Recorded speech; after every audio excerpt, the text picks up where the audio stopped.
देखिए, धर्म के आधार पर आरक्षण यह असंवैधानिक है। बाबा साहब भीमराव अम्बेडकर जी ने भारत की संविधान सभा में इसका पुरजोर विरोध किया था, लेकिन उस सब के बावजूद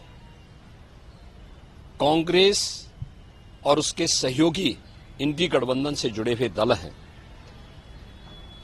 इन लोगों में एक होड़ सी लगी है मुस्लिम आरक्षण देने का। और कांग्रेस का इतिहास तो इस मामले में बहुत दागी रहा है। 2006 में जस्टिस रंगनाथ मिश्रा कमेटी गठित करके कांग्रेस ने ओबीसी का हिस्सा काट करके मुस्लिमों को देने का कुत्सित प्रयास किया था जब यूपीए गवर्नमेंट थी। ऐसे ही कांग्रेस ने जस्टिस राजेंद्र सच्चर की अध्यक्षता में कमेटी बना करके अनुसूचित जाति के आरक्षण में सेंध लगाने का प्रयास किया था। कुछ मुस्लिम जातियों को अनुसूचित जाति में शामिल करने का कुत्सित प्रयास किया था। बीजेपी और एनडीए ने उसका विरोध किया था। कांग्रेस की जब आंध्र प्रदेश में सरकार थी, उन्होंने उस वहां के ओबीसी के आरक्षण को मुसलमानों को दिया था।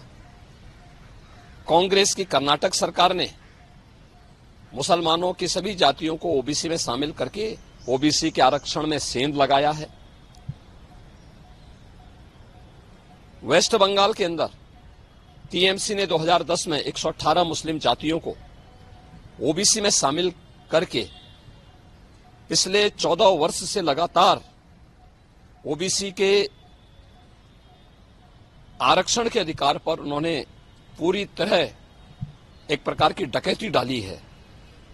हम धन्यवाद देना चाहेंगे कोलकाता हाईकोर्ट को, जिन्होंने टीएमसी के इस प्रकार के असंवैधानिक कृत्य पर जोरदार तमाचा मारा है और धार्मिक आधार पर आरक्षण असंवैधानिक है बात स्पष्ट कहते हुए उन्होंने सभी मुस्लिम जातियों को इससे बाहर किया है। इसी प्रकार से बिहार के अंदर लालू जी पहले ही बोल चुके हैं कि मुसलमानों को, सभी मुसलमानों को आरक्षण मिलना चाहिए। इसका मतलब आरक्षण कहां से मिलेगा? यह आरक्षण यही ओबीसी और एससी एसटी का आरक्षण में से ये बांट करके मुसलमानों को देना चाहते हैं। और समाजवादी पार्टी तो अपने जन्मजात हिंदू विरोध, अनुसूचित जाति, जनजाति और पिछड़ी जाति के विरोध का नाम ही इन्होंने बना दिया, उसका पर्याय ही बना दिया है। चाहे वह राम जन्मभूमि का विरोध रहा हो, राम भक्तों पर गोली चलाने का रहा हो, या फिर 2012 और 2014 के अपने इलेक्शन मैनिफेस्टो में समाजवादी पार्टी ने मुस्लिमों को आरक्षण देने की वकालत की थी और यहां तक इन्होंने शरारत की थी कि तुष्टीकरण की हद बात करते हुए उत्तर प्रदेश के अंदर, उत्तर प्रदेश की उस समय की 20 करोड़ की आबादी की सुरक्षा के साथ खिलवाड़ करते हुए पीएससी की 54 कंपनियों को इन्होंने समाप्त किया था। और उस समय इन्होंने पीएससी की भर्ती जो निकाली थी उसमें इन्होंने प्रयास किया था कि 15% मुस्लिम आरक्षण हो। माननीय न्यायालय को हस्तक्षेप करना पड़ा था। ये जो होड़ है एक खतरनाक होड़ है। बाबा साहब भीमराव अम्बेडकर ने विरोध किया था इसका, मुस्लिम आरक्षण का, क्योंकि देश धर्म के आधार पर विभाजित हुआ था और उन्होंने कहा था कि धर्म के आधार पर कोई भी आरक्षण देश के अंदर नहीं होना चाहिए। अनुसूचित जाति, जनजाति को आरक्षण भारत के संविधान के द्वारा दिया गया है। मंडल कमीशन की सिफारिशों के आधार पर ओबीसी को आरक्षण का लाभ दिया गया है।